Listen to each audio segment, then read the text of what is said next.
إن الحمد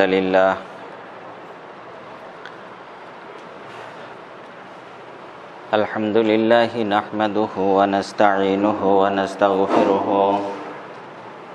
ونؤمن به ونتوكل عليه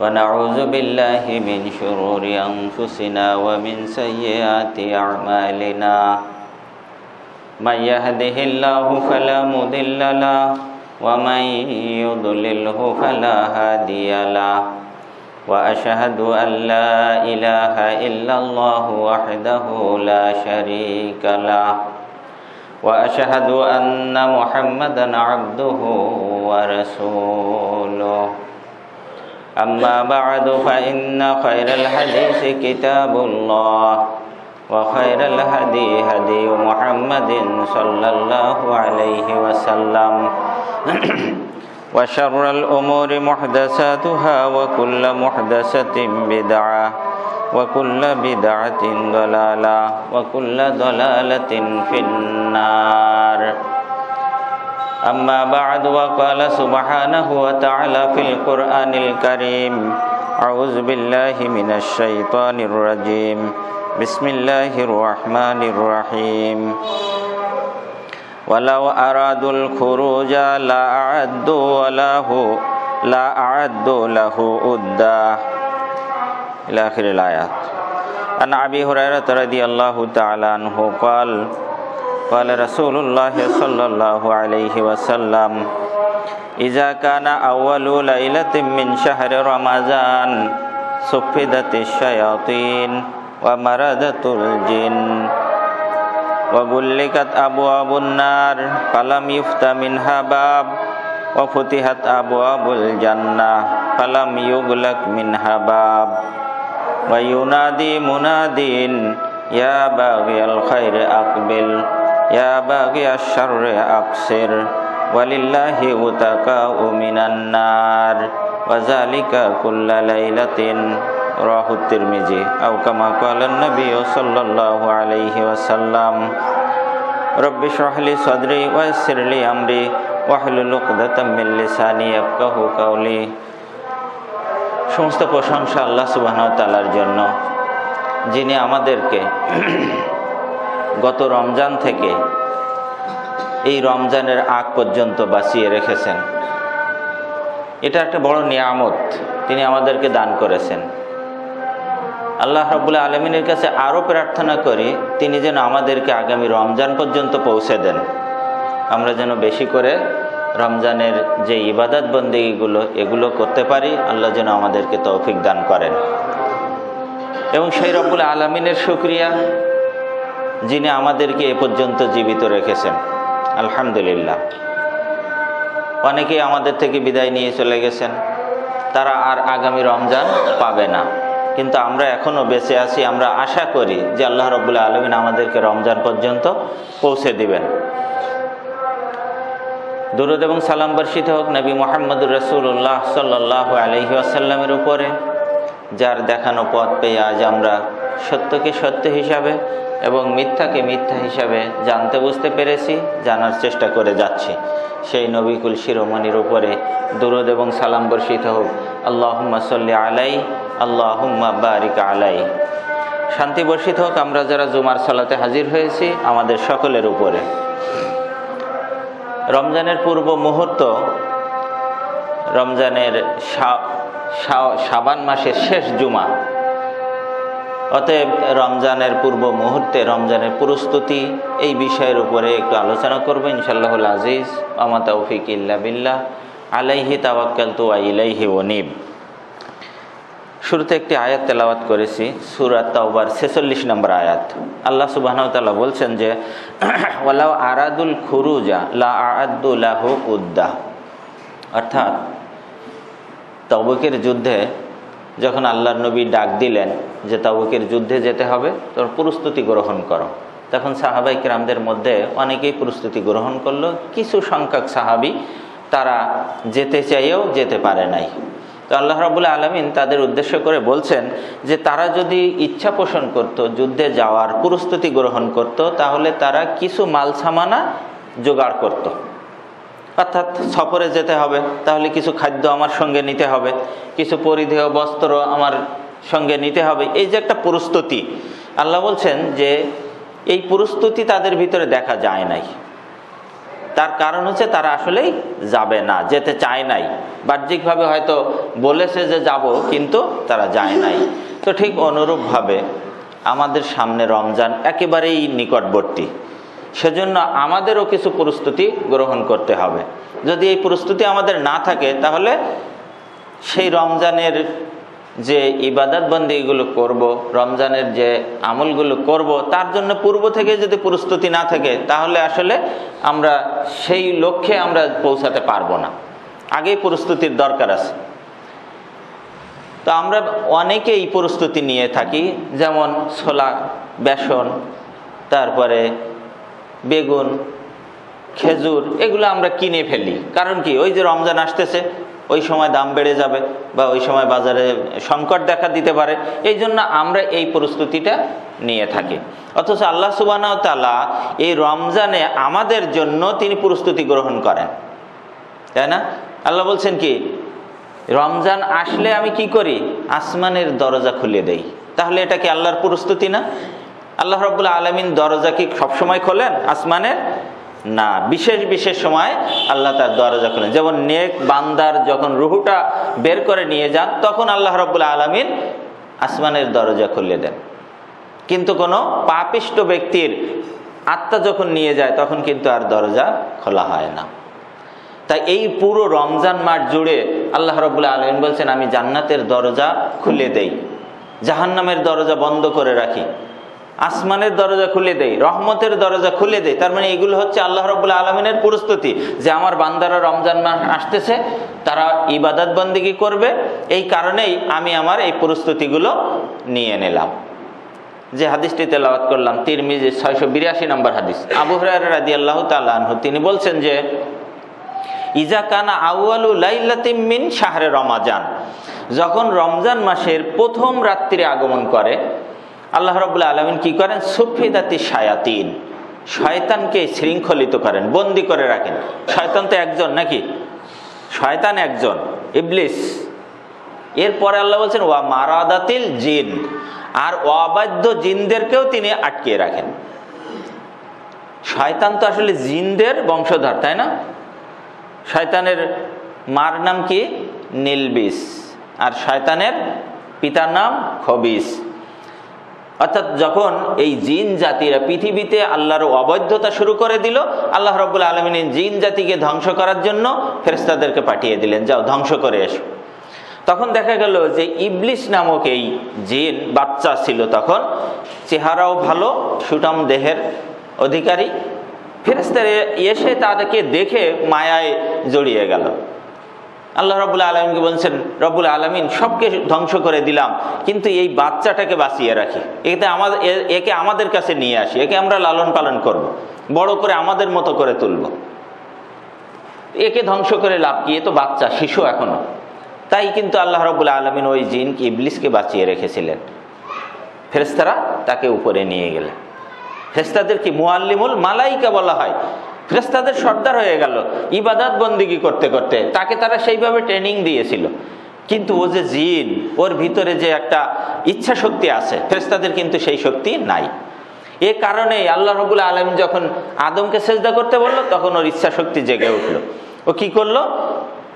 যুক্তি দেখালো যে আমি হলাম আগুনের তৈরি, আমি তো তার চাইতে ভালো, আর ও হলো মাটির তৈরি, ও মানুষ, ও নিকৃষ্ট, সুতরাং আমি কেন তাকে সেজদা করব? এই যে অহংকার, সেই অহংকারের কারণে আল্লাহ রাব্বুল আলামিন তাকে অভিশপ্ত করে দিলেন। সে হয়ে গেল অভিশপ্ত। তো ইবলিস হচ্ছে একজন। আল্লাহ বলছেন আমি এই ইবলিসকে আটকিয়ে রাখি, আর কি করি, এর যে চেলাবেলারা বেঁচে আছে, তার যে সাঙ্গপাঙ্গরা আছে, অবাধ্য জিন জাতি, তাদেরকেও আমি আল্লাহ রাব্বুল আলামিন আটকিয়ে রাখি, যাতে তারা মানুষকে কোনো রকম ক্ষতি করতে না পারে। এরপর আল্লাহ রাব্বুল আলামিন বলছেন যে আমি আসমানের দরজাকে খুলে দেই, জান্নাতের দরজাকে খুলে দেই, এবং যতদিন অবধি এই রমজান থাকবে, ততদিন আর এই জান্নাতের দরজাকে আমি বন্ধ করব না। আর জাহান্নামের দরজাকে আমি বন্ধ করে দেই, যতদিন রমজান থাকবে ততদিন আমি এটাকে আর খুলব না। এরপরে আল্লাহ রাব্বুল আলামিন বলছেন যে আমাদের সমাজে একটা, আমাদের হানাফি ভাইদের এই রমজানের ক্যালেন্ডার দেখবেন, কি দেখবেন, তারা রমজানকে 3 ভাগে ভাগ করেছে। একটা হচ্ছে আউয়ালুহু রহমাতুল, প্রথম 10 দিন হচ্ছে রহমতের, ওয়া আউসাতুহু মাগফিরাতুন, মাঝখানের 10 দিন হচ্ছে ক্ষমার, আর ওয়া ইয়াতকুম মিনান নার, ওয়াল আখিরুহু ইয়াতকুম মিনান নার, আর শেষের 10 দিন হচ্ছে জাহান্নাম থেকে মুক্তির একটা অধ্যায়। তার মানে 3 ভাগে তারা এই ভাগ করেছে। এটা কিন্তু সহিহ হাদিস নয়, হাদিস কিন্তু জয়ীফ হাদিস। জয়ীফ হাদিস আমল করা যাবে? আমল করা যাবে অসংখ্য সহিহ হাদিসের বিপরীত। আমাদের কাছে সহিহ হাদিস থাকতে আমরা কেন জয়ীফ হাদিসের পিছনে ছুটব? জয়ীফ হাদিসকে বা জাল হাদিসকে যদি কেউ হাদিস হিসাবে মানে তাহলে হবে বেদাত। কিন্তু অনেক ক্ষেত্রে আমরা এই জয়ীফ এবং জাল হাদিসকে দোয়া হিসাবে নিতে পারি। যেমন তিরমিজির মেশকাতের 159 নম্বর হাদিস, ওই শাবান মাস, কি বলে, রজব মাস আসার শুরুতেই আমরা অনেকেই এই হাদিসটি তেলাওয়াত করি। কি বলে থাকি যে আল্লাহুম্মা বারিক লানা ফি শাবানা ওয়া শি রজবা ওয়া শাবান ওয়া বাল্লিগনা রমাজান। আল্লাহ তুমি আমাদেরকে রজব এবং শাবানের বরকত দান করো আর রমজান পর্যন্ত পৌঁছে দাও। কিন্তু হাদিসটা কি? সহিহ নয়, হাদিসটা হচ্ছে জয়ীফ। এটা হাদিস হিসাবে মানলেই কিন্তু আমরা বিপদে পড়ে যাব। এটাকে আমরা দোয়া হিসেবে নিতে পারি, আল্লাহকে বলতে পারি আল্লাহ তুমি আমাকে রমজান পর্যন্ত হায়াত বাড়িয়ে দাও। কারণ সাহাবায়ে কেরামদের একটা অভ্যাস ছিল, রমজান শেষ হয়ে গেলে রমজান পরবর্তী 5 মাস যাবত তারা দোয়া করতেন, 6 মাস যাবত তারা দোয়া করতেন। কি দোয়া করতেন? রব্বুল আলামিন এই রমজানে যে ইবাদত বন্দেগীগুলো করেছি তুমি আমাদের পক্ষ থেকে ইবাদতগুলো কবুল করে নাও। 6 মাস যাবত তারা দোয়া করতেন। আর বাকি 6 মাস রমজান আসার আগের যে 5 মাস তারা কি করতেন? দোয়া করতেন যে রব্বুল আলামিন তুমি আমাদেরকে রমজান পর্যন্ত হায়াত বাড়িয়ে দাও, যাতে করে আমরা রমজান পেয়ে ধন্য হতে পারি, বেশি করে ইবাদত বন্দেগী করতে পারি। এই জন্য তারা দোয়া করতেন। তা আমরা এই হাদিসটাকে হাদিস হিসাবে না নিয়ে আমরা যদি দোয়া হিসাবে নেই, তাহলে আমরা দোয়া করতে পারি রব্বুল আলামিন তুমি আমাদেরকে আগামী রমজান পর্যন্ত হায়াত বাড়িয়ে দাও, যাতে করে আমরা আমাদের আমলটাকে আরো ভারী করতে পারি ইবাদত বন্দেগী করে। তো আমাদের ভাইরা 3 ভাগে ভাগ করে নিয়েছে। তো 3 ভাগে যদি আপনি ভাগ করেন তাহলে কি হয়? আপনি প্রথম 10 দিন হচ্ছে রহমতের, আপনি যদি রহমত থেকে বঞ্চিত হন তাহলে আর বাকি 20 দিন কিন্তু আর রহমত পাবেন না, রহমত পাওয়া যাবে। অথচ আল্লাহ রাব্বুল আলামিন, আল্লাহর নবী বলছেন ফুতিহাত আবওয়াবুর রাহমা, আল্লাহ রাব্বুল আলামিন রমজানের প্রথম চাঁদ দেখার সাথে সাথেই তার রহমতের দরজা খুলে দেন। কতদিন পর্যন্ত? একেবারেই রমজান অবধি, শাওয়ালের চাঁদ ওঠার আগ পর্যন্ত রহমত। আর ওনারা 10 দিন ঠিক সেট করেছেন যে এই 10 দিন হচ্ছে মাগফিরাত, ক্ষমার মাঝখানের 10 দিন। সুতরাং যে ব্যক্তি এই 10 দিনে ক্ষমা পাবে না তাহলে সে ক্ষমা থেকে বঞ্চিত হয়ে যাবে। অথচ আল্লাহর নবী বলছেন যে মান সামা রমাজানে ঈমানা ওয়া ইহতিসাবান গুফিরা লাহু মা তাকাদ্দামা মিন জামবিহি, যে ব্যক্তি সিয়াম পালন করবে ঈমান এবং ইহতিসাবের সহিত আল্লাহ রাব্বুল আলামিন তার সব গুনাহ মাফ করে দিবেন। তা সিয়াম কি একটা রাখবেন না ওই মাঝখানের 10 দিন রাখবেন? শুধুমাত্র আপনি শুরুতেই এই সুযোগটা পেয়ে যাবেন যে একটা সিয়াম পালন করলেন তো হয়তোবা আল্লাহ রাব্বুল আলামিন ইচ্ছা করলে আপনার অতীতের সব গুনাহ মাফ করে দিতে পারে আল্লাহ খুশি হয়ে। কিন্তু ওনারা নির্ধারণ করেছেন যে মাঝের 10 দিন হচ্ছে শুধুমাত্র ক্ষমা পাওয়ার সুযোগ আছে, এই 10 দিনই ক্ষমা চেয়ে নিতে হবে। তাহলে ওই 10 দিনে যদি ক্ষমা না পায় তাহলে রমজানে আর ক্ষমার সুযোগ থাকে না। আর লাস্টের 10 দিন হচ্ছে জাহান্নাম থেকে মুক্তি পাওয়ার যে 10 দিন তারা ভাগ করে নিয়েছে। অথচ যে হাদিসটি তেলাওয়াত করলাম এখানে আল্লাহর নবী বলছেন যে রমজানের চাঁদ ওঠার সাথে সাথে আল্লাহর পক্ষ থেকে একজন আহ্বানকারী আহ্বান করতে থাকে, ঘোষণা করতে থাকে। কি বলতে থাকে? ইয়া বাগিয়াল খায়রে আকবিল ইয়া বাগিয়া শাররে আকসির, অর্থাৎ হে কল্যাণকামী তুমি অগ্রসর হও, কল্যাণ লুটে নাও। আল্লাহ রাব্বুল আলামিনের যত রহমত যত বরকত আছে এই রমজান মাস তোমার জন্য উন্মুক্ত, তুমি যত ইচ্ছা তত রহমত লুটে নাও, ইবাদত বন্দেগী করে তোমার আমলকে ভারী করো। আর ইয়া বাগিয়া শাররে আকসির, অর্থাৎ হে পাপিষ্ট ব্যক্তি তুমি থেমে যাও, অর্থাৎ তুমি তোমার পাপকে বন্ধ করো। কারণ আল্লাহ রাব্বুল আলামিন তার রহমত তার বরকতের দরজা খুলে দিয়েছেন। সুতরাং এই মাসে আর পাপ সামনে এগোয় না পাপ করার জন্য, তুমি এখানে থেমে যাও, তওবা করো, তওবা করে ভালো কাজে এগিয়ে আসো। আল্লাহর নবী কি বলছেন যে এইটা চলবে কতদিন যাবত? এইটা চলবে জালিকা কুল্লা লাইলাতিন, অর্থাৎ রমজানের প্রত্যেকটি রাতেই এরকম ধরনের খবর আল্লাহর পক্ষ থেকে আসবে। প্রত্যেক রাতেই এই ঘোষণাকারী ঘোষণা করতে থাকবে। প্রত্যেকের জন্যই এই সুযোগ রয়েছে।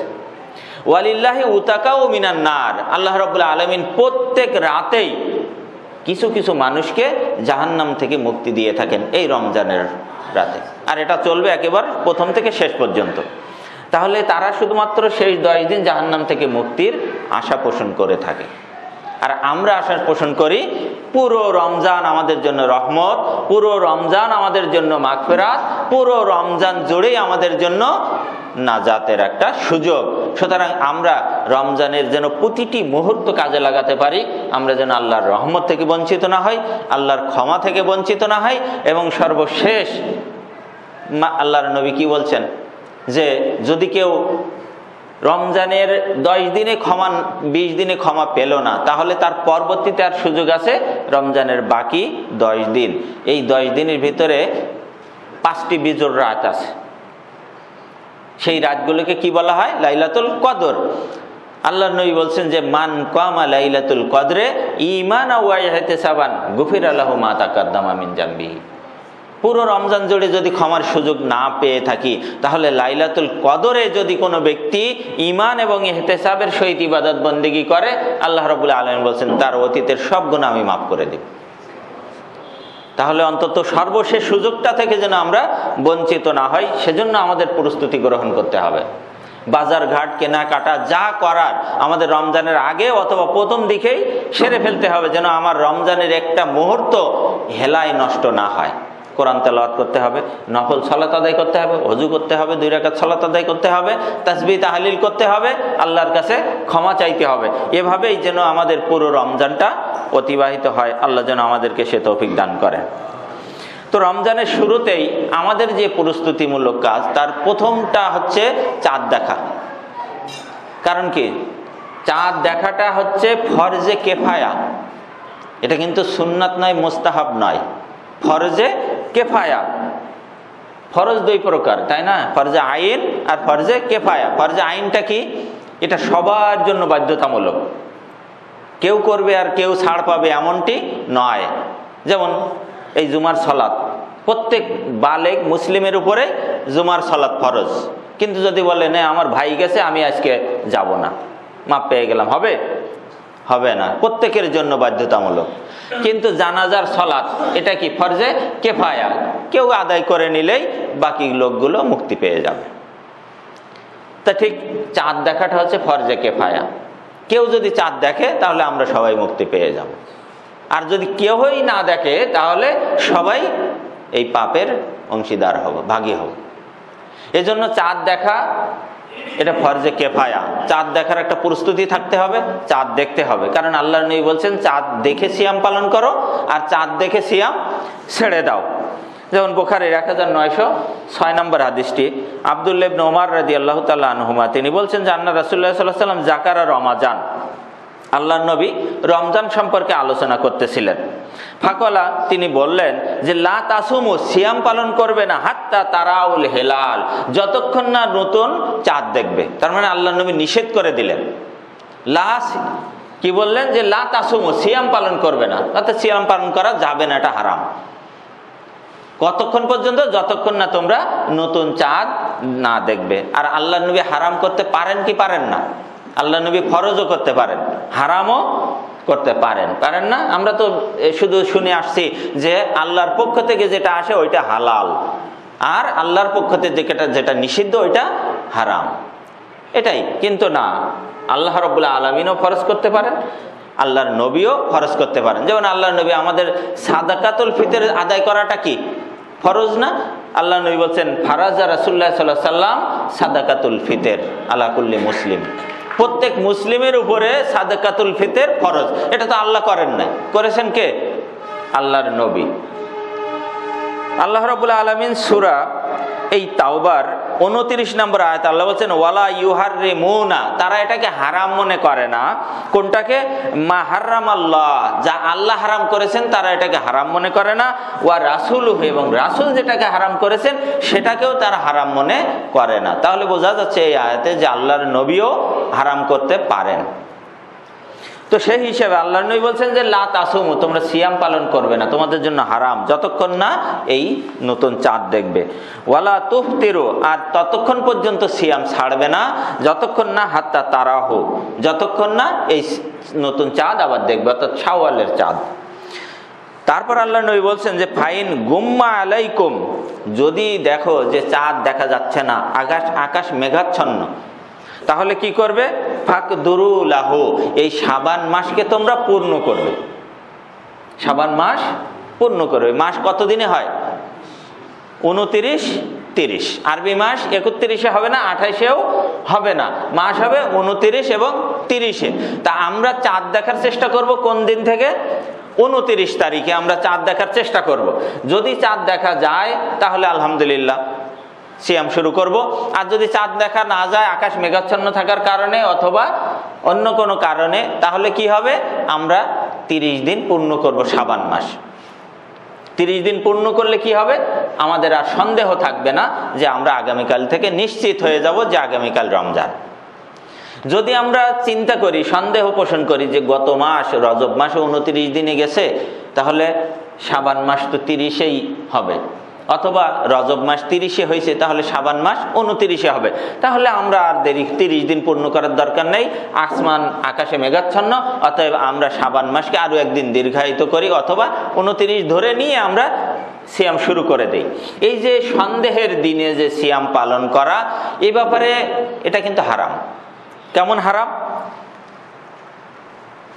রাসূলুল্লাহ সাল্লাল্লাহু আলাইহি ওয়াসাল্লাম বলছেন যে, সাহাবায়ে কেরামরা বলছেন যে মান সামা ইয়াউমা শাক্কে, যে ব্যক্তি সন্দেহের দিনে সিয়াম পালন করবে, যে আজকে আগামীকালকে রমজানের প্রথম দিন হতেও পারে বা নাও হতে পারে, এমন একটা সন্দেহের দিনে যদি কেউ সিয়াম পালন করে, তো আল্লাহর নবী সাহাবায়ে কেরামরা বলছেন যে ফাকাদ আসা আবুল কাসেম, আবুল কাসেম আল্লাহর নবীর একটি নাম, তারা বলছেন যে আল্লাহর নবীর নাফরমানি করলো সে। তাহলে যে ব্যক্তি সন্দেহের দিনে সিয়াম পালন করবে সে কি করবে? আল্লাহর নবীর নাফরমানি করবে, তার মানে সে একটা হারাম কাজ করে ফেলল। সুতরাং সন্দেহের দিনে সিয়াম পালন করা যাবে না। আমরা প্রয়োজনে কি করব? একদিন পিছিয়ে শাবান মাসকে 30 দিন পূর্ণ করব, তারপরে নিঃসন্দেহে আমরা সিয়াম শুরু করে দেব। যদি একদিন আগে বা পরে সিয়াম পালন করি তাহলে কি? বুখারীর 1914 নম্বর হাদিসের মধ্যে আসছে, আল্লাহর নবী বলছেন যে লা ইয়াতাকাদ্দামু, তোমরা অগ্রগামী করবে না, মান লা ইয়াতাকাদ্দামান্না আহাদুকুম, তোমাদের কেউ যেন অগ্রগামী করে না, রমাজানা বিসিয়াম, রমজানের সিয়ামকে, ইয়াউমুন একদিন, আও ইয়াউমাইন অথবা 2 দিন, কেউ যেন রমজানকে একদিন বা 2 দিন এগিয়ে নিয়ে না আসে। যেমন আজকে 29 নিশ্চিত হয়ে গেলাম যে মাস 29-এ কালকে আমরা রমজান শুরু করব, কিন্তু 29 দিনে 29 তারিখে চাঁদ দেখা যাচ্ছে না, আকাশ মেঘাচ্ছন্ন, কোথা থেকে খবরও আসছে না যে কেউ চাঁদ দেখেছে। তাহলে আমাদের কি করতে হবে? আমরা যদি একদিন সিয়াম শুরু করি তাহলে একদিন এগিয়ে আসবে। অথচ আল্লাহর নবী একদিন এগিয়ে আনতে নিষেধ করেছেন। কি করেছেন তিনি? কি বলেছেন? তিনি বলছেন যে আকমিলু ইদ্দাতা শাবানা সালাসিনা, তোমরা শাবান মাসকে 30 দিন পূর্ণ করো, 30 দিন পূর্ণ করে তারপরেই আমরা সিয়াম শুরু করব। তাহলে এভাবে যদি আমরা সিয়াম শুরু করি তাহলে আমাদের আর কোনো সন্দেহ থাকবে না। অথচ আমাদের দেশে এক শ্রেণীর মানুষ, তারা কিন্তু অনেক দূরবর্তী দেশের সঙ্গে তারা সিয়াম শুরু করে দেয়। যেমন আজকে নাকি শুনলাম, শোনা কথা, জার্মানিতে চাঁদ দেখা গেছে, সিয়াম তারা শুরু করে দিয়েছে। তাহলে আমরা যেহেতু খবর পেয়েছি তাহলে আমাদের তো সিয়াম শুরু করতে হয় নাকি বলে? হিসাবে তো তাই আসে, যদি চাঁদ দেখার খবর পাওয়া যায় তাহলে শুরু করতে হবে। আবার আগামীকালকে, আজকে চাঁদ দেখবে কারা? সৌদি আরব, তারা আগামীকালকে থেকে সিয়াম শুরু করবে, তারপরের দিন চাঁদ দেখব আমরা, তারপরের দিন থেকে আমরা সিয়াম শুরু করে দেব। তাহলে আমরা, আমাদের দেশের লোকজনেরা জার্মানির খবর শুনে কিন্তু আজকে সিয়াম পালন করে নাই। তারা আগামীকালকে সৌদি আরবের খবর শুনেই সিয়াম পালন শুরু করে দেবে, তাই নয় কি? আমাদের দেশে এক শ্রেণীর লোক আছে যারা সৌদির সঙ্গে তাল মিলিয়ে সিয়াম শুরু করে দেয়। অথচ আমাদের বাংলাদেশের টেকনাফ থেকে তেঁতুলিয়ার দূরত্ব কত? 912 কিলোমিটার। আর বাংলাদেশ থেকে সৌদি আরবের দূরত্ব কত? 4594 কিলোমিটার। আর মদিনা থেকে সিরিয়ার দূরত্ব কত? 1078 কিলোমিটার। কত? 1078 কিলোমিটার। এই যে ব্যবধানটা কেন বললাম? মুসলিম শরীফের 2399 নম্বর হাদিসটি দেখুন। কুরাইব রাদিয়াল্লাহু তাআলা আনহু তিনি বলছেন যে আন্না উম্মুল ফজল বিনতে হারেসা রাদিয়াল্লাহু তাআলা আনহা তিনি বাস্ত ইলা মুয়াবিয়া বিশাম। মুয়াবিয়া রাদিয়াল্লাহু তাআলা আনহু তখন সিরিয়ার গভর্নর। তো কুরাইব রাদিয়াল্লাহু তাআলা আনহুকে পাঠালেন যে মুয়াবিয়া রাদিয়াল্লাহু তাআলা আনহুর কাছে কোনো একটা কাজে। কুরাইব রাদিয়াল্লাহু তাআলা আনহু তিনি বলছেন যে ফাকাদিম তো শাম, আমি সিরিয়ায় যাই পৌঁছালাম। ফাকাজাই তো হাজাতান, আমি আমার প্রয়োজন পূর্ণ করলাম, শেষ করলাম। ওয়াস্তুহিল্লা আলাইয়া রমাজানা ওয়ানা বিশাম, আর আমি শামে বসেই রমজান পেয়ে গেলাম। ফারাইতুল হেলালা বিলাইলাতিল জুমা, জুমার দিন রাতে অর্থাৎ বৃহস্পতিবার সন্ধ্যায় আমি চাঁদ দেখলাম। সুম্মা কাদিমতুল মদিনা, এরপরে আমি রমজান মাস জুড়ে সেখানে কাজ করলাম। এরপরে রওনা দিলাম। ঠিক ওই যেদিন সিয়াম শুরু করেছিলাম, মদিনায় এসে যেদিন পৌঁছাইলাম সেদিন ছিল রমজানের একেবারে শেষ দিন, অর্থাৎ 30শে রমজান আমি মদিনায় এসে পৌঁছালাম। আখের শাহর, রমজানের শেষ দিনে। ফাসআলানি আব্দুল্লাহ বিন আব্বাস রাদিয়াল্লাহু তাআলা, আব্দুল্লাহ বিন আব্বাস রাদিয়াল্লাহু তাআলার সঙ্গে এই কুরাইব রাদিয়াল্লাহু তাআলার দেখা হলো। সুম্মা জাকারাল হেলালা, এবং কথোপকথন হচ্ছে নতুন চাঁদ দেখা নিয়ে। যে কুরাইব রাদিয়াল্লাহু তাআলা তিনি এসে বলছেন আজকে তো রমজানের শেষ দিন, কারণ আমরা জুমার রাতেই আমরা চাঁদ দেখেছিলাম, সুতরাং আজকে হবে রমজানের শেষ দিন, 30শে রমজান। তো আপনারা কবে দেখেছেন, বা আপনারা কি সিয়াম আজকে ছাড়বেন, আগামীকাল ঈদ করবেন কিনা, এই ব্যাপারে কথোপকথন হচ্ছে। ফাকালা মাতা রাআইতুল হেলালা, তখন আব্দুল্লাহ ইবনে আব্বাস রাদিয়াল্লাহু তাআলা বললেন যে হে কুরাইব, তুমি কবে চাঁদ দেখেছো? ফাকুলতু রাআইনা লাইলাতাল জুমআ, বলছে যে আমি জুমার রাতে রমজানের চাঁদ দেখেছি। ফাকালা আনতা রাআইতা, আব্দুল্লাহ ইবনে আব্বাস রাদিয়াল্লাহু তাআলা বলেন তুমি কি নিজে দেখেছো? ফাকুলতু নাম, আমি নিজে দেখেছি। ওয়া রাআহুন নাস, আর ওই শামের লোকেরাও দেখেছে।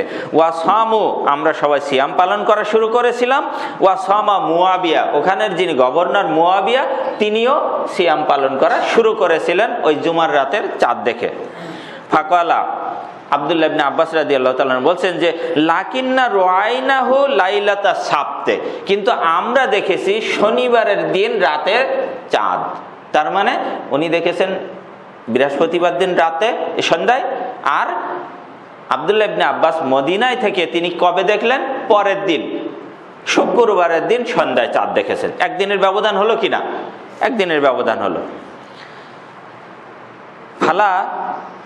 ফালা নাজালু নাসুমু হাত্তা নুকমিলা সালাসিনা আও নারা, তখন আব্দুল্লাহ ইবনে আব্বাস রাদিয়াল্লাহু তাআলা বলছেন এই হিসাবে আমাদের আজকে হচ্ছে 29তম সিয়াম, সুতরাং আমরা হয় 30 দিন পূর্ণ করব, আর না হয় চাঁদ দেখব। যদি আজকে আমরা চাঁদ দেখতে পাই তাহলে সিয়াম ছেড়ে দেব, আর তা না হলে আমরা আর একদিন অপেক্ষা করব, 30 দিন আমরা পূর্ণ করব রমজান।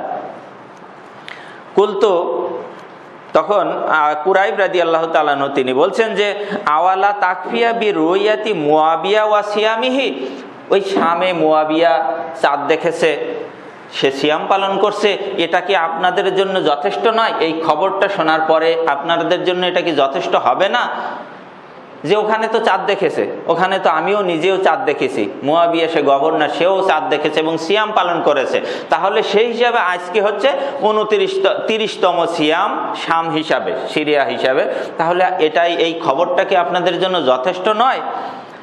তখন কি বললেন? ক্বালা লা, আব্দুল্লাহ ইবনে আব্বাস রাদিয়াল্লাহু তাআলা বললেন যে না, এটা আমাদের জন্য যথেষ্ট নয়, কারণ হাকাজা আমারানা রাসূলুল্লাহ সাল্লাল্লাহু আলাইহি ওয়াসাল্লাম, আল্লাহর নবী আমাদেরকে এভাবে নির্দেশ দিয়েছেন যে তোমরা চাঁদ দেখে সিয়াম পালন করো এবং চাঁদ দেখে সিয়াম ছেড়ে দাও। তাহলে মদিনা থেকে শামের দূরত্ব হচ্ছে 1078 কিলোমিটার। আব্দুল্লাহ ইবনে আব্বাস রাদিয়াল্লাহু তাআলা তিনি এটা গ্রহণ করলেন না।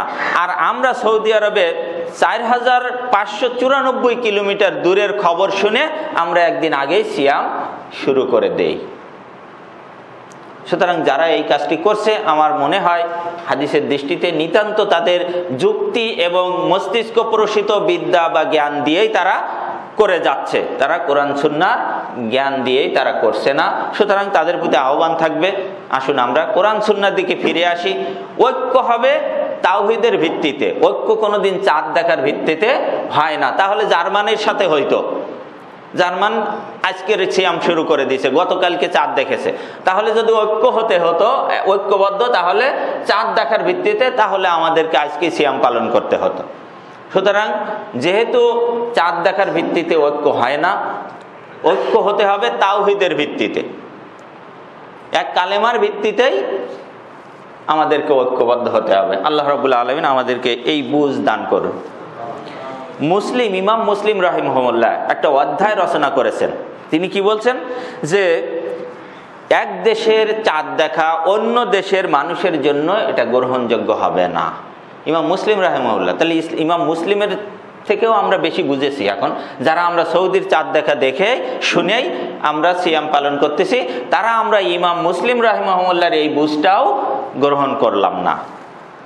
তিনি বলছেন যে এক দেশের চাঁদ দেখা অন্য দেশের লোকদের জন্য গ্রহণযোগ্য হবে না। একটা চান্দ্র ভূখণ্ড আছে, যে ভূখণ্ডের মানুষ চাঁদ দেখে তারা সবাই খবর পেলেই সিয়াম শুরু করে দেবে, কিন্তু অন্য দেশের মানুষের জন্য এটা হবে না। যেমন ভারত, বাংলাদেশ এবং পাকিস্তান একই চান্দ্র ভূখণ্ডের অধীনে আমরা বসবাস করি। সুতরাং ভারত, বাংলাদেশ, পাকিস্তানের মানুষ তারা যখন চাঁদ দেখবে, এই খবরটা যদি এই 3 দেশে ছড়িয়ে পড়ে, এই খবরটা আমরা জানতে পারলে আমরা চাঁদ দেখি আর না দেখি আমরা সিয়াম পালন করতে পারবো একসঙ্গে। তিরমিজির এই হাদিসটি যদি আমরা মেনে নেই, তাহলে কিন্তু আমাদের এই বিভ্রান্তি আর থাকে না। তিরমিজির হাদিসটা কত? 695 নম্বর হাদিস। আবু হুরায়রা রাদিয়াল্লাহু তাআলা তিনি বলছেন, আল্লাহ নবী বলেন যে আস-সাওমু ইয়াওমা তাসুমুন, সবাই যখন সিয়াম পালন করে তখন তোমরাও সিয়াম পালন করো। ওয়াল ফিত্রু ইয়াউমাল ফিত্রে, যখন সবাই সিয়াম ছেড়ে দেয় তখন তোমরাও সিয়াম ছেড়ে দাও। ওয়াল আজহা ইয়াউমুল তুজাহুন, আর যখন সবাই কোরবানি করে তখন তোমরাও কোরবানি করো। এখন আমরা একই দেশের মধ্যে যারা বসবাস করি, আমাদের উচিত এই হাদিসটি মেনে নেওয়া যে আমরা ইসলামিক ফাউন্ডেশন যদি ঘোষণা দেয় যে আকাশ মেঘাচ্ছন্নতার কারণে চাঁদ দেখা যাচ্ছে না, হেলাল কমিটি তারা আজকে চাঁদ দেখেছে, সুতরাং আগামীকাল থেকে সবাই সিয়াম পালন করবে, তাহলে এখানে আর মতভেদ না করে সবাইকেই সিয়াম পালন করা উচিত। একদিন আগে বা একদিন পরে এই ভেদাভেদ ভুলে যেয়ে এই হাদিসটা যদি আমরা মেনে নেই, তাহলে আমরা ঐক্যবদ্ধ হতে পারবো যে আমাদের দেশে আমরা সবাই একসঙ্গে সিয়াম পালন করব। কারণ আল্লাহ নবী বলছেন, যখন সবাই সিয়াম পালন করে তখন তোমরা সিয়াম পালন করো, আর যখন তো সবাই ইফতার করে সিয়াম ছেড়ে দেয় তখন তোমরা সবাই সিয়াম ছেড়ে দাও। চাঁদ দেখার একটা পরিবেশ আমরা ছোটবেলায় দেখেছি। আমরা ছোটবেলায় ওই আজকে চাঁদ দেখা যাবে, রাস্তার উপরে, বিলের মধ্যে, মাঠের মধ্যে চলে যেতাম, যে একত্রিত হয়ে সবাই চাঁদ দেখার চেষ্টা করতাম এবং চাঁদ দেখতে পাইলেই অমনি আমরা লিল্লাহি তাকবীর স্লোগানে মুখরিত করে তুলতাম, তাই না? কিন্তু এখন আর সেই পরিবেশ নাই, আছে নাকি? এখন আর চাঁদ দেখতে গেলে নিজে নিজেই বিল্ডিং এর ছাদের উপরে উঠতে হবে, উঠে দেখার চেষ্টা করতে হবে, তাছাড়া আর সুযোগ নাই। অথবা টিভির সামনে বসতে হবে, রেডিওর সামনে বসতে হবে যে কখন খবরটা কে আমাকে দেয়। কিন্তু আব্দুল্লাহ ইবনে ওমর রাদিয়াল্লাহু তাআলা তিনি বলছেন, আবু দাউদের 2335 নম্বর হাদিস, তারা নাসাল হেলালা, মানুষজন একত্রিত হয়ে তারা নতুন চাঁদ দেখার জন্য অপেক্ষা করতেছিল, আমিও তাদের মধ্যে ছিলাম, আমিও দেখতেছিলাম। ফাআখবারতু রাসূলুল্লাহ সাল্লাল্লাহু আলাইহি ওয়াসাল্লাম আন্নী রাআইতুহু, আমি যখন চাঁদটা দেখতে পেলাম তখন দৌড়ে যেয়ে আল্লাহর নবীকে আগে আমি খবরটা দিলাম যে ইয়া রাসূলুল্লাহ চাঁদ দেখা গেছে। ফাসামা, আল্লাহর নবী আমাকে আদেশ করলেন যে তুমি সিয়াম পালন করো। ওয়া আমারান নাসা বিসিয়ামিহি, এবং মানুষদেরকে জানিয়ে দাও তারা যেন সিয়াম শুরু করে। তাহলে এই যে একটা চাঁদ দেখার পরিবেশ সাহাবায়ে কেরামদের মধ্যে কিন্তু ছিল, আমরা ছোটবেলায়ও দেখেছি, কিন্তু এখন দেখতেছি আর এই পরিবেশ আর নাই, কারণ সেই বড় মাঠ, সেই বড় ফাঁকা জায়গাও নাই, চাঁদ দেখা খুবই মুশকিল। তারপরেও চেষ্টা করব আমরা নিজের চোখে চাঁদটা দেখার জন্য। চাঁদ দেখে যে দোয়া পড়তে হয়, আল্লাহুম্মা আহিল্লাহু আলাইনা বিল ইয়ুমনি ওয়াল ঈমানে ওয়া সালামাতে ওয়াল ইসলাম রব্বি ওয়া রব্বুকাল্লাহ। এই যে দোয়া, এই দোয়াটা আমরা পড়বো। এটা কি শুধু রমজানের চাঁদ দেখে পড়তে হয় তা কিন্তু নয়, প্রত্যেক মাসেই নতুন চাঁদ ওঠে, প্রত্যেক মাসেই চাঁদ দেখা উচিত, আর প্রত্যেক মাসেই এই চাঁদ দেখে এই দোয়াটা আমাদের পড়া উচিত। তো চাঁদ দেখলাম, চাঁদ দেখার পরে এবার আমাদের নিয়াত করতে হবে। নিয়াত ছাড়া কিন্তু কোনো কাজ হয় না, হয় নাকি? আল্লাহ নবী একেবারে বুখারীর প্রথম হাদিসটি, বুখারীর মধ্যে অনেকগুলো হাদিস আসছে, আল্লাহ নবী বলছে ইন্নামাল আমালু বিন নিয়াত, অর্থাৎ মনের ইচ্ছাটাই হচ্ছে নিয়াত। তো নিয়াত কিভাবে করব? নাওয়াইতু আন আসুম্মা গাদাম, নাকি আগামীকালকে সিয়াম পালন করার জন্য আমরা নিয়াত করব, নাকি বলেন? তাহলে আজকে সিয়ামের কি অবস্থাটা হবে? যারা নিয়াত বানিয়েছে তারাও আসলে তাহকিক করে নাই, তারা চিন্তা ভাবনা করে না, একটা বানিয়ে দিয়েছে, জনগণ এটাকে লুফে নিয়েছে, তারা এইটাই চালিয়ে যাচ্ছে, কিন্তু এর ভিতরে যে ভুল এইটা তারা খেয়াল করে না। তার মানে আমি নিয়াত করতেছি আগামীকালকের সিয়াম পালন করব, সবসময় আগামীকালকের, তাহলে আজকের তো আর হচ্ছে না। এজন্য নিয়াত করতে হবে চাঁদ দেখার পরে যে রব্বুল আলামিন পুরো রমজান মাস আমি সিয়াম পালন করব, এই ইচ্ছা আমি পোষণ করেছি, তুমি আমার পক্ষ থেকে কবুল করে নাও। হয়ে গেল সিয়ামের নিয়াত, এক নিয়াতেই সারা মাস ক্লিয়ার। কেন আমার প্রতিদিন নিয়াত করতে হবে? আর সাহরি খাইতে উঠতেছেন মানেই তো নিয়াত হয়ে গেছে যে আজকের সিয়াম পালন করার জন্যই আমি সাহরি খাচ্ছি, এটাই হচ্ছে নিয়াত। তো নিয়াতের পরে সাহরি খাওয়া হয়ে গেল, এরপরে আসে সময় অত্যন্ত সংক্ষিপ্ত, আসলে একটা বিষয় নিয়ে আলোচনা করতে গেলেই সময় শেষ হয়ে যায়। তারাবি সম্পর্কে একটা কথা না বললেই নয়, সেটা হচ্ছে নাসিরউদ্দিন আলবানী রাহিমাহুল্লাহ তিনি তার আবু দাউদকে দুই ভাগে ভাগ করেছেন, সহি এবং জয়ীফ। এর ভিতরে হাদিসটি নিয়ে এসে ব্যাখ্যাটা তুলে ধরেছেন। মুয়াত্তা মালিকের 115 নম্বর হাদিস আর ইবনে খুজাইমার 698 নম্বর হাদিস। এখানে বলা হচ্ছে যে কলা আমারা উমার ইবনুল খত্তাব রাদিয়াল্লাহু তাআলা আনহু, উমার ইবনুল খত্তাব রাদিয়াল্লাহু তাআলা আনহু আদেশ করছেন যে উবাই ইবনে কাব ও তামিমদারিকে, যে তোমরা ছড়িয়ে ছিটিয়ে তারা সালাত আদায় না করে এই উবাই ইবনে কাব অথবা তামিমদারি দুইজনের যে কোনো একজনের ইমামতিতে জামাতের সাথে সালাত আদায় করো।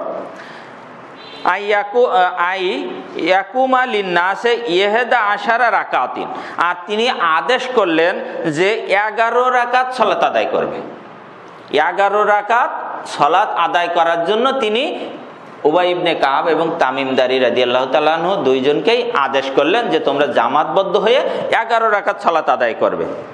তো এখানে নাসিরউদ্দিন আলবানী রাহিমাহুল্লাহ তিনি বলছেন যে এই যে আদেশটা যেখানে বলা হচ্ছে যে 11 রাকাতান, এই রাকাত শব্দটি পরিবর্তন করে লাইলা শব্দটি লাগিয়ে দিয়েছে। কিভাবে দেখেন, হাসান রাদিয়াল্লাহু তাআলা তিনি বলছেন যে আন্না উমর ইবনুল খত্তাব জামান নাসা আলা উবাই ইবনে কাব ফাকানা ইউসল্লি, তারা যেন সালাত আদায় করে লাহম ইশরিনা লাইলাতান, অর্থাৎ এরা যে কত রাত্রি পর্যন্ত সালাত আদায় করেছিল? 20 রাত্রি। ইশরিনা লাইলাতান শব্দটি আসছে হাদিসের মধ্যে যে উবাই ইবনে কাব এবং তামিমদারি দুইজনে মিলে জামাতের সঙ্গে সালাত আদায় করেছিলেন 20 রাত্রি। 20 রাত তারা সালাত আদায় করেছিলেন, কারণ ওমর রাদিয়াল্লাহু যখন বের হয়েছিলেন অলরেডি 10 রাত চলে গেছে রমজানের।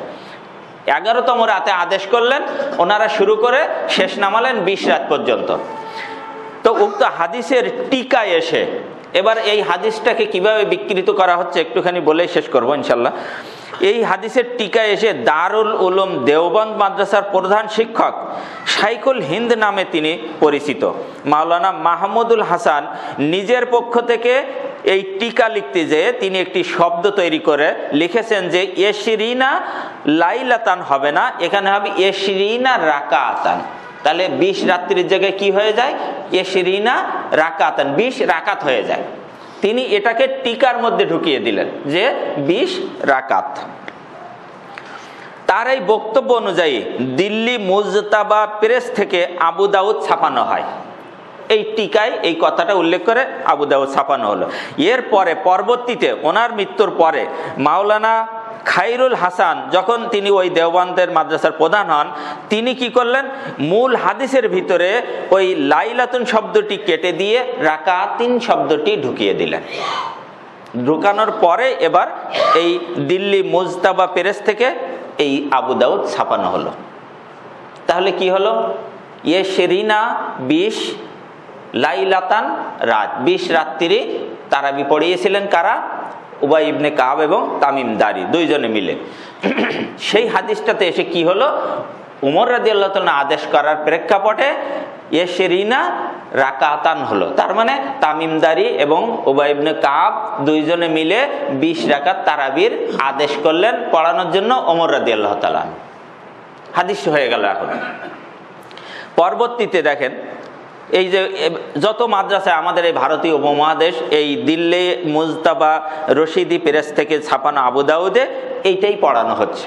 এই কারণে আমাদের এই সমাজে তারাবির রাকাত কয় রাকাত হয়ে গেছে? তারাবির সালাত 20 রাকাত চালু হয়ে গেছে। কিন্তু আপনি যদি দেখেন যে দিল্লির মোহাম্মদিয়া প্রেস, তারপর দিল্লি কাদেরিয়া প্রেস, মিশর, সিরিয়া, লেবানন, কুয়েত, সৌদি আরবের যত আবু দাউদ ছাপানো আছে এখনো যদি বের করে দেখেন, তাহলে সেখানে ওই শেরিনা লাইলাতান শব্দটি বহাল আছে। কিন্তু দিল্লি মুজতাবা রশিদি প্রেস থেকে যে ছাপানো আবু দাউদ, যেটা আমাদের ভারতীয় উপমহাদেশে চালু আছে, সেখানে শেরিনা রাকাতান শব্দটি দিয়ে চালু আছে, যার কারণে 20 রাকাতের প্রতি আমরা সবাই অভ্যস্ত হয়ে গেছি। যে ওমর রাদিয়াল্লাহু তাআলা 20 রাকাত। আচ্ছা, ওমর রাদিয়াল্লাহু তাআলার এই আমলটাকে আমরা এত লুফে নিলাম, আর মা আয়েশা বারবার করে বলছেন, অসংখ্য হাদিসের মধ্যে 100-র উপরে হাদিস আছে যেখানে বলছেন আল্লাহর নবী 11 রাকাতের বেশি পড়েন নাই। এই হাদিসটাকে বাদ দিয়ে কেন আমরা এইটার পিছনে ঢুকলাম? এটা একটু চিন্তার বিষয়, নাকি বলে? আমরা বেশি রাকাত পড়বো, বেশি সওয়াব পাবো, এই জন্যই তো আমরা এইদিকে ঢুকেছি। অথচ আমি আমার নানার বাড়িতে, তখন আমার আকীদার পরিবর্তন হয়নি, 20 রাকাত সালাত 20 মিনিটের বেশি গেলে আমার উপরে চড়াও হয়ে যেত যে 20 রাকাতের নামাজ পড়তে তোমার 20 মিনিট সময় লাগে কেন? আরো ছোট করবা, আরো তাড়াতাড়ি পড়বা। অথচ আমাদের 2 রাকাত সালাত ফজরের পড়তে গেলে 15 থেকে 20-25 মিনিট সময় লেগে যায় 2 রাকাত সালাত আদায় করতে গেলে। আর ওনাদের 20 রাকাত নামাজ 20 মিনিটে পড়তে হবে।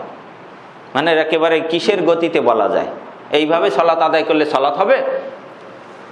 তো যাই হোক, আজকে এ পর্যন্ত। আমরা আল্লাহ রাব্বুল আলামিনের কাছে দোয়া করি আল্লাহ যেন আমাদের হায়াতকে রমজান পর্যন্ত পৌঁছে দেন, এবং আমরা রমজানের যে হক এটা যেন যথাযথভাবে আদায় করতে পারি, আমাদের ঈমান এবং আমলকে আরো মজবুত করতে পারে। আল্লাহ আমাদেরকে সে তৌফিক দান করুন। বারাকাল্লাহু লানা ওয়া লাকুম ফিল কোরআনিল আযীম।